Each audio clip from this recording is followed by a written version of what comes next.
মানুষ ঢোল বাজায়, লাফালাফি করে। ইমামে আলী মাকাম ইমাম হুসাইন রাদিয়াল্লাহু আনহু সিজদায় মস্তক কাটিয়েছেন, আর তার অনুসারী দাবিদার রাস্তায় ঢোল বাজায়। জানি না তাতে কি হয়ে যায়। তোমাদের বাবার মৃত্যু বার্ষিকী হলে, দাদাজানের মৃত্যু বার্ষিকী হলে ঢোল বাজিয়ে কেউ আসবে? ঢোল বাজিয়ে দাদাজানের মৃত্যু বার্ষিকীতে চলো। ঢোল বাজাচ্ছে, লাফাচ্ছে, নাচানাচি করছে, গোল হয়ে ঘুরছে। তারা আপনাকে লাঠি দিয়ে মেরে তাড়িয়ে দিবে। আমার প্রিয় নবী সাল্লাল্লাহু আলাইহি সাল্লামের দহিত্র, যিনি সিজদায় মস্তক কাটিয়েছেন, তার স্মরণ ঢোল বাজিয়ে করছো ভাই, লাফালাফি করছো। তোমার আকল কোথায় ভাই? এগুলো দেখবেন না। দেখলে তাদের উৎসাহ বাড়ে। যদি এসব ঢোল বাদককে একাকী করে দেন, তাদের নিজেদের নাক কাটা যাবে। ভাই, কেউই আমাদের দেখছে না। ভাই, ঢোল বাদ দাও।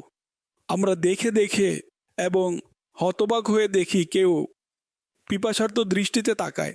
তাদের উৎসাহ বেড়ে যায় আমাদের দেখার কারণে। আর হাদিস শরীফে আছে, যেই যেই দলের জামাত বৃদ্ধি করবে সে তাদের অন্তর্ভুক্ত। সে যখন দেখতে যাবে তাকে তাদের সম্প্রদায়ের বলা হবে, কেননা তাদের জামাত বাড়াচ্ছে, বৃদ্ধি করছে। এদের বয়কট হওয়া উচিত। একদম পাশ দিয়ে হাঁটাও যাবে না।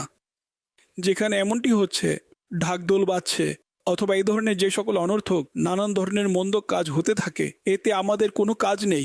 আমরা মহব্বতকারী সাহাবা ও আহলে বায়েতের এইসব কাজের আমাদের কোনো অংশ নেই। আমরা নামাজওয়ালা, আল্লাহ এবং রাসূলকে মহব্বতকারী, সুন্নতের উপর আমলকারী। আলহামদুলিল্লাহ, আমরা এমন লোক।